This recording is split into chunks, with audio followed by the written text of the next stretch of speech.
lady by the name of Sharice Winnigan from Fort Lauderdale, Florida said, "My husband and I were young parents of 3 on a tight budget.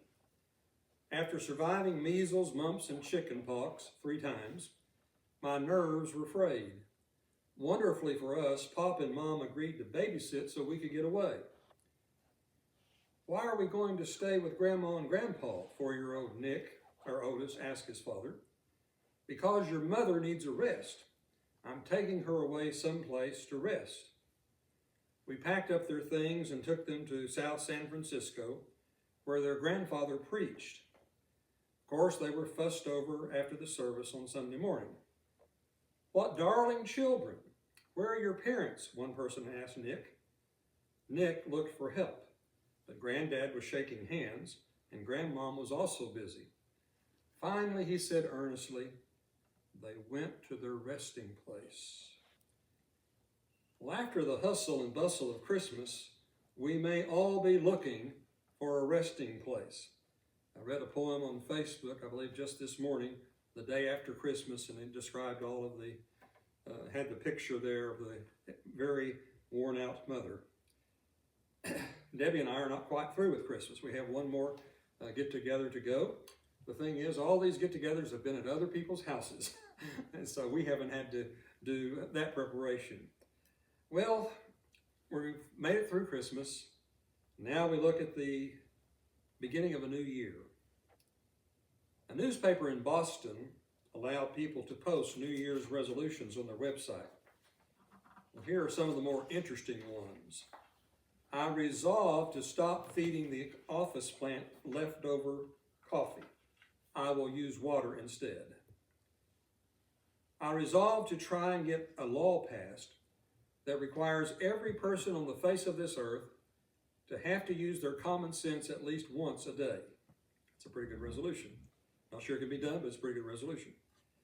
I resolved to try real hard to stop eating McDonald's and Wendy's for 2 out of 3 meals a day. If that isn't possible, I promise to at least clean the remains from my car, destroy the evidence. I resolved to become as wonderful a person as my dog thinks I am. I resolved to never take responsibility for my decisions, to never take the blame, not stand by my promises, and to ignore the needs of the poor. In short, my resolution is to become a politician. Well, we make different resolutions about this time of year. Sometimes we just need to dust off last year's list. I could do that, but I really have no clue where that list might be. Maybe I haven't even made a list in a few years. One man said to his wife, it's February, and I have kept all of my New Year's resolutions. They are in a manila file on my desk. Well, some people resolve that they're not going to make any New Year's resolutions. A Gallup survey a few years ago revealed that over half, 54% of people, refused to make resolutions. One possible reason for that was that 22% say past ones lasted less than 1 week. However, 16%, nearly 1 in 5 of those who made resolutions, are able to keep them permanently.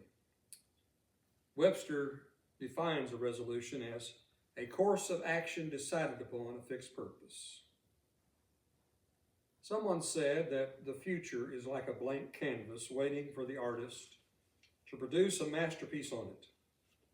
The future, the new year we anticipate, has yet to be written. It is wide open, full of new challenges and new opportunities. Well, the fact of the matter is that we could make a resolution, we could make a decision to change a behavior. We could do that any day of the year. But it's very customary, at least in our culture, that after we get through of all the overeating at Christmas, we're going to make a resolution, perhaps, if we need to lose weight in the new year. I believe it was in the article today in the bulletin that Dan Williams said, I've been going to the gym faithfully for years, and it always gets crowded in January. But I just tell myself it's going to thin out soon, and I'll have my favorite exercise machine back. Making a resolution is making a choice. Long ago, Joshua presented the people of Israel with a choice. They had wandered in the wilderness for 40 years. During that 40 years, all of the adults, except for Joshua and Caleb, had died. They would not be allowed to enter the promised land because of their lack of faith. But now there is the younger generation. They've become adults, and they've entered the promised land. Joshua is near the end of his life. This may be his last message to the people. And he calls upon them to make a choice. The words of the choice are in Joshua chapter 24, verses 14 and 15. Now therefore, fear the Lord and serve him in sincerity and in faithfulness. Put away the gods that your fathers served beyond the river and in Egypt, and serve the Lord. And if it is evil in your eyes to serve the Lord, choose this day whom you will serve, whether the gods your fathers served in the region beyond the river, or the gods of the Amorites in whose land you dwell. But as for me and my house, we will serve the Lord. Joshua says you have a choice. You are going to either serve the true God or you're going to serve the false gods. What will your choice be? Well, really, the book of Joshua has been building up to this moment. And it's one of those things where, yes, a choice is presented, but the right choice is quite obvious. But when we're presented with a choice of what is right and what is wrong, we know that sometimes we choose the wrong thing. We make the wrong choice. And that could certainly be the case with Israel. In their background, there had been idolatry.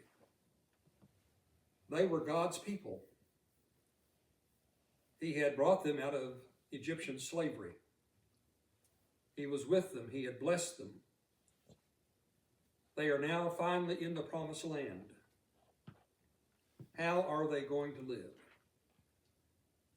Well, first, Joshua, here in this chapter, gives a background of the choice presented. He gives a review of Israel's history. Goes back to the days of Abraham and very briefly describes how God has acted through the years with this people and how he has blessed them greatly. Then he gives the presentation of the choice. You have this choice to make. In this new land, are you going to serve the one true God? Or are you going to serve the gods that your forefathers, your ancestors worshipped beyond the river? Or are you going to adopt the gods of those who live in the land now?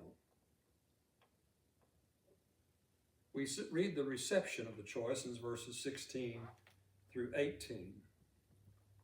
The people answered, "Far be it from us that we should forsake the Lord to serve other gods. For it is the Lord our God who brought us and our fathers up from the land of Egypt, out of the house of slavery, and who did these great signs in our sight and preserved us in all the way that we went, and among all the peoples through whom we passed. And the Lord drove out before us all the peoples, the Amorites who lived in the land. Therefore, we also will serve the Lord, for he is God." Well, the people make the right choice. They reflect upon how God has indeed blessed them, how that he has brought them into this land, the land flowing with milk and honey. They acknowledge God's blessings and they say, yes, we will serve the Lord. We will serve the one true God. Joshua presents the requirements of the choice in verses 19 through 25. He basically gives a warning to Israel. If you are not able to serve the Lord, he basically says you are not able to serve the Lord, for he is a holy God. He is a jealous God. He will not forgive your transgressions or your sins if you forsake the Lord and serve foreign gods. Then he will turn and do you harm and consume you after having done you good. Joshua says, yes, you've stated the right choice, that you're going to serve God. But are you going to keep that decision? Are you going to stick by that choice? Well, we know from reading through the Old Testament that Israel time and time again did not hold to their affirmation here. It wouldn't be all that long until those of Israel would be worshiping the false gods. They would be adopting the practices that went with the worship of those false gods. Idolatry was a challenge to Israel, probably up until about the time of Jesus, or a few years before Jesus came on the scene. They must keep the covenant that they've made, which is what has happened here. They've said, yes, we are going to choose God. We're going to follow God. But that wasn't kept. There are many choices in life we make. Some of them, I guess, are important. It's good to lose weight if you're overweight. It's good to exercise if you're sedentary. It's good to do the homework that the physical therapist gave you. I hope to start that before the new year begins. There are lots of things that are good to do. But you know, in life, there's one choice that is above all others. And it's the choice that Joshua gave to Israel. Are you going to serve God? If we make the decision to serve God, that influences all the other decisions we make throughout life. Debbie and I were blessed to be raised in Christians' homes. I know in my experience, I'm quite confident this was Debbie's experience. You didn't make the decision on Sunday morning of if you were going to go to church or not.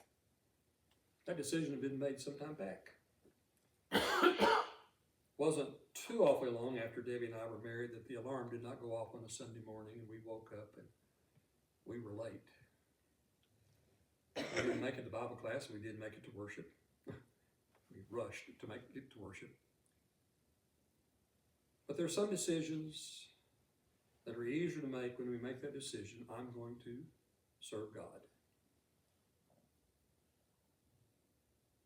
Serving God affects our relationships with others. It will affect every area of our life. We do not put our belief in God and our service to God over here and the rest of our life over here. Our service to God, our allegiance to Him, influences everything in our life. And we live for Him each day of our life, each moment of our life. That is so very, very important to remember that God must come first. Jesus was asked a question. The law of Moses had 600 plus laws. It was a question that was discussed often. Well, which of these commandments is the most important? Which one must I be sure to keep? Jesus replied to the question, love the Lord your God with all your heart, soul, and mind. But he didn't stop there. And he said, a second is like it. Love your neighbor as yourself. When one loves God, that's choosing God. It also means he's going to love others. And when we truly love God and love others, again, that influences all of our other choices. It determines our conduct, determines the way we talk. Well, here we are approaching 2025. Whoever thought we'd get to 2025, but here we are. And if we choose to, we can make those resolutions. But we should determine that in this year, and all the years we have left, that we're going to choose God. Someone put it this way: I am the new year. I am an unspoiled page in your book of time. I am your next chance at the art of living. I am your opportunity to practice what you have learned about life during the last 12 months. All that you sought and didn't find is hidden in me, waiting for you to search it, but with more determination. All the good that you tried for and didn't achieve is mine to grant when you have fewer conflicting desires. All that you dreamed but didn't dare do, all that you hoped but did not will, all the faith that you claimed but did not have, these slumber lightly, waiting to be awakened by the touch of a strong purpose. I am your opportunity to renew your allegiance to him who said, behold, I make all things new.